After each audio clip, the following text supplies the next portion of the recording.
After many months of speculation, Ukraine's summer offensive finally launched approximately 2 months ago. But what has happened since then? Have the Ukrainians succeeded in achieving their goals? And what will happen going forward? That's what we're talking about today. My name is Max Villman. I'm a former fighter pilot on the Gripen in the Swedish Air Force. But now, let's go. And before we get into the results of the offensive so far, we're going to talk a little bit about what happened before the offensive launched. As we all know, Ukraine is heavily reliant on Western aid. And before the offensive started, this is approximately how much aid different countries had given to Ukraine. This is in billion euros, approximately, euros and dollars. We can average them 1-to-1 for this purpose. So the United States is in the lead, of course, with over 70 billion euros given, EU institutions, and then different kinds of EU and non-EU countries.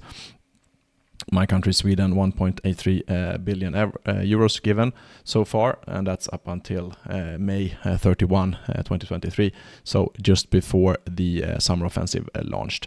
And just for comparison, Sweden's entire defense budget before we started our growth after the Ukraine war was approximately 4 to 5 billion euros. So it's a massive amount of money that has been given to Ukraine. And if we take a look again here, this is from statista.com. I can really recommend you guys to go in and check out their website. Lots of interesting statistics there. And these are obviously open source, so there might be some slight variations, of course.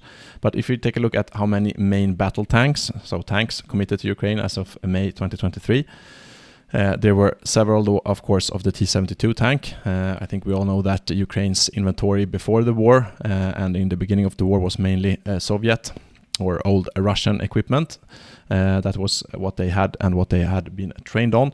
Of course, right now it is impossible for them to buy spare parts if they don't make it themselves. So we will, of course, gradually see going from Soviet-Russian technology to Western type of equipment for Ukraine. But of course, they are entirely dependent on the West for that, for many, many years to come. So first of all, many T-72s, but then it comes into the Leopards, 1A5, that's the older model, the 2A4, and even some 2A6s, which is the newest model given by Germany. And Sweden, of course, gave 10 of the Leopards. So there's quite a lot of Western type of main battle tanks given to Ukraine. That was to take part in this summer offensive. If you look at armored vehicles, up until May 2023, also from Statista once again, we see that the US once again in the lead with armored Humvees, of course needed, but what the real interesting part here is, of course, things like the Bradleys, the CV90s, and so on. So a lot of armored vehicles being given, and of course quite a lot of main battle tanks as well. So Ukraine decided to train approximately 8 brigades or 40,000 men, and they were to mainly be trained on this new material given by the West. Also some old Russian material given by Western countries as well. So 8 new brigades, 40,000 men, and they were called quite publicly Storm Brigades, which of course give us a hint on what they were supposed to do. And just for comparison, Sweden, where I'm from, my country, we have 3 mechanized brigades, 1 reduced motorized brigade, and 1 combat group, almost a brigade on Gotland. So in total, Sweden has in peacetime approximately 5 brigades, and Ukraine trained another 8 brigades just for this offensive, and that is in addition to all the other brigades that they had before that had taken part in the war so far, almost 1 year. So it's of course a massive effort. These types of vehicles were given during the winter, early spring, and of course the training would have been forced. And even though a lot of the training could be done in Western countries, such as in Sweden, we trained Ukrainians on the CV90 and the Leopards in Skåne, in south of Sweden. It's not just that they will be able to drive the vehicles, fire the guns, and so on. They also, of course, need training in combined arms. Mechanized warfare, maneuver warfare requires that everyone is well trained together. Artillery must cooperate together with armored and infantry. And of course, we have drones, we have mines, we have mine clearing, logistics, and so on and so forth. So going on the offensive with maneuver warfare and new equipment, it's quite a heavy task to require of the Ukrainians. So before we go any further, please do me a solid. It doesn't cost anything, but give me a like on the video and subscribe to the channel. That helps me a lot and helps me grow my channel. Thank you for that. So what has happened so far in the offensive? If we take a look at the map. So this map is from the ISW, the Institute for Study of War, which I really recommend. They give out reports regularly, written reports and map reports. I borrowed this map from them. This report is from the 20th of August. I'm recording this on the 22nd. We see that blue is territory that Ukraine has claimed during counteroffensive. The big red is, of course, the territory of Ukraine that Russia occupies since 2014 and also since 2022. And orange is Russian offensives during the time of the Ukrainian counteroffensive. You have also kilometers here in the bottom part of the map. And as you all see, it's quite difficult to even spot the blue in this big map of Ukraine. So of course, the offensive has not gone as well as the Ukrainians had hoped. If you take a look at zooming ins of the map, furthest in the south, the biggest area that Ukraine has taken much more territory back. This is the most they have taken. You can see, if you look at the scale, we're talking about 10-15 kilometers in depth. So obviously not that much, but still some, not a breakthrough, but some territory gained back. If we look these points here, these are Russian fortifications. The Russians have obviously prepared during many months. The offensive coming was no secret. There was no surprise there. So they have been preparing a lot of defensive measures such as mines and fortifications. And if you look further on the map, this is zoomed in, this is around Bakhmut. The city is of course still in Russian hands, but the Ukrainians have done some progress on the flanks of the city. If you look at the map, so approximately 5-10 kilometers depth. This was the large area we looked at before. There's also heavy fighting around Avdiivka. Russians have done some offensives on their own. So some small parts that have been retaken. This is around Bakhmut, zoomed in.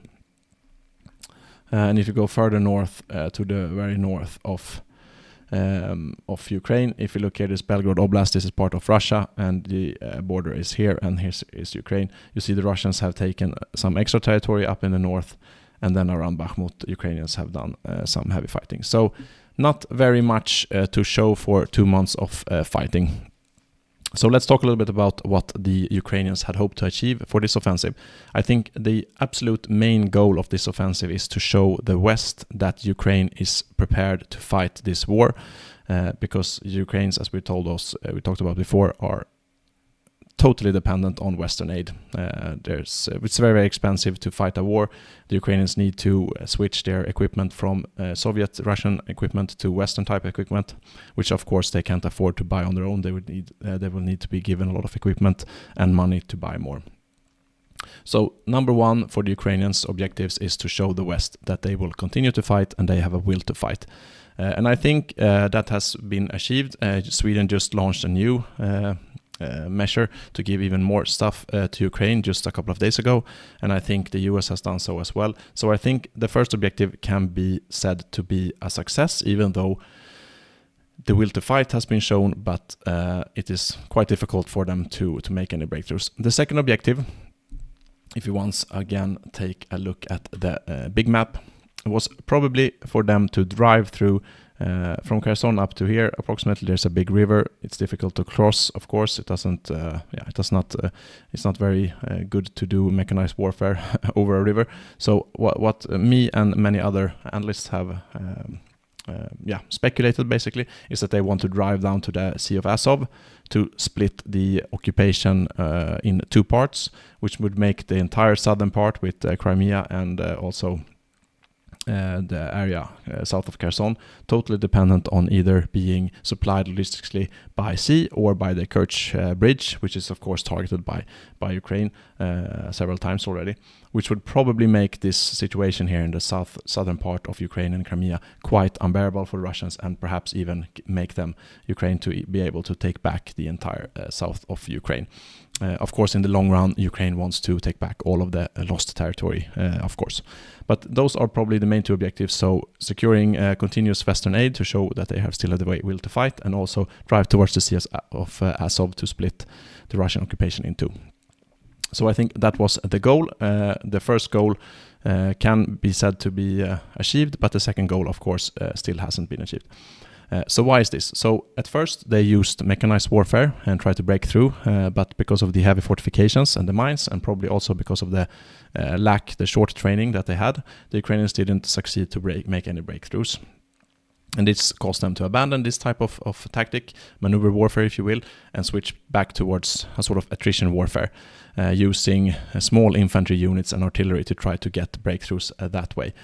So instead of looking like a blitzkrieg, it's more of a Western Front late World War I German style, where you have Sturmtruppen with infantry and firepower going in and trying to overwhelm one point at a time with infantry.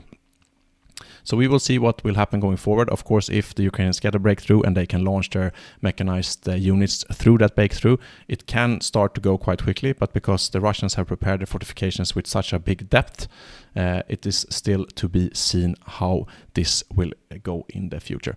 But I think I will stop there. Thank you for staying to the end. Please like the video and subscribe to my channel to help me grow. It doesn't cost you anything. And if you want to subscribe to my newsletter, I have a newsletter down there. I have social media. You can please subscribe there as well. And until next time, fly safe.